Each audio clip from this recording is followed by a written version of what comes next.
안녕하십니까. 변종화 세무사의 5분 특강입니다. 이번 시간에는 의료비에 대해서 종합적으로 알아보도록 하겠습니다.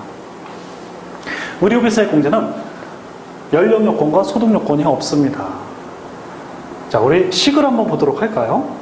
의료비는 두 가지로 나누는데요. 첫 번째, 본인 65세 이상 의료비, 그리고 장애인, 난임 시술비인 경우에는요, 보시죠. 총급여액의 3%를 초과하는 본인 의료비에 대해서 15%의 세액 공제를 해줍니다. 한도가 없습니다. 이 외에 다른 의료비죠. 여기에 없는 배우자, 우리 부양가족, 직계, 비속, 자녀 이런 의료비는 총급여액의 3%를 초과하는 의료비를 공제를 해주는데 한도가 있습니다. 이 한도가 700만 원 한도입니다. 700만 원을 넘어가는 의료비는 공제가 안 되죠. 일반 의료비는 공제가 안 됩니다. 자, 그래서 세액 공제액은 1번과 2번을 합친 그 금액을 세액 공제로 해줍니다.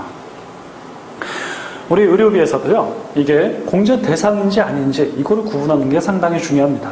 공제 대상이 되지 않는 의료비를 만약에 공제를 받는다면 나중에 추징이 되겠죠. 정확하게 보도록 하겠습니다.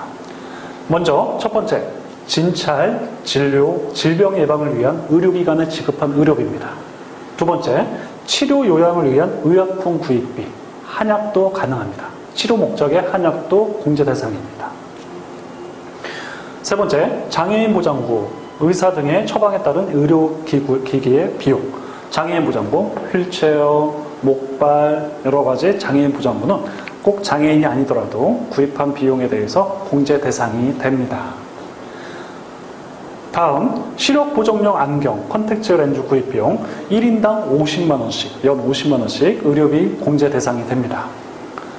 노인장기요양보험법에 따른 본인 부담금, 그리고 보청기 구입비, 건강진단비 공제 대상이 되죠. 의료비 공제에서 또 보면 공제 대상 의료비, 불임으로 인한 인공시술, 라식수술 공제 대상이 됩니다. 저작 기능장애, 치열교정비 되고요. 근시교정 가능합니다. 이게 중요하죠? 공제 대상에서 제외되는 의료비, 여기에 해당되는지 또 꼼꼼히 보도록 하죠.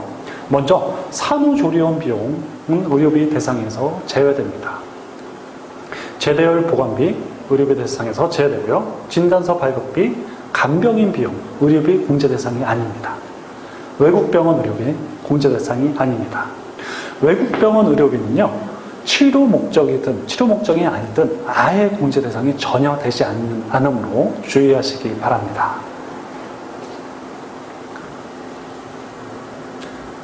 자, 여러분 여기 좀 전에서 요 총급여액의 3%를 의미를 한번 보도록 하겠습니다. 내가 연봉이 3천만 원이다. 그러면 3천만 원의 3%면 90만 원이죠.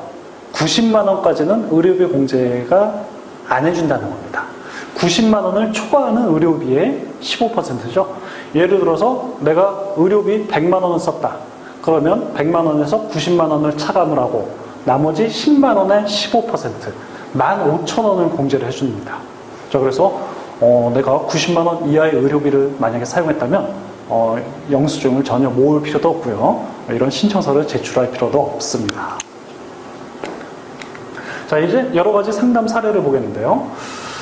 보면 질문들이 많은 상담 사례입니다. 첫 번째, 우리 장남이 부모님 기본공제를 받고요. 부모님 의료비를 따로 사는 차남이 받을 수 있는지 이렇게 못 받습니다.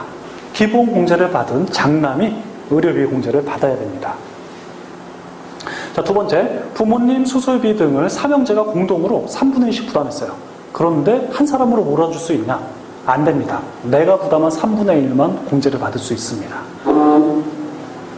세 번째, 맞벌이 부부는 의료비를 한쪽으로 몰아서 줄 수 있는지 몰아서 줄 수가 있습니다.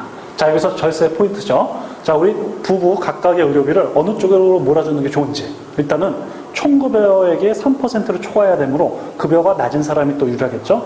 또 본인 의료비는 700만 원 한도 없이 전액 공제가 되므로 본인 의료비가 많은 사람으로 몰아주는 게 낫겠죠. 자, 이것은 케이스 바이 케이스로 계산을 해봐야 됩니다. 그래서 꼭 계산을 해서 유리한 쪽으로 몰아주면 좋겠습니다. 자, 아버지가 치매 요양병원에 입원했습니다. 의료비 공제 대상이 되나요? 안 되나요? 주의 깊게 봐야 됩니다.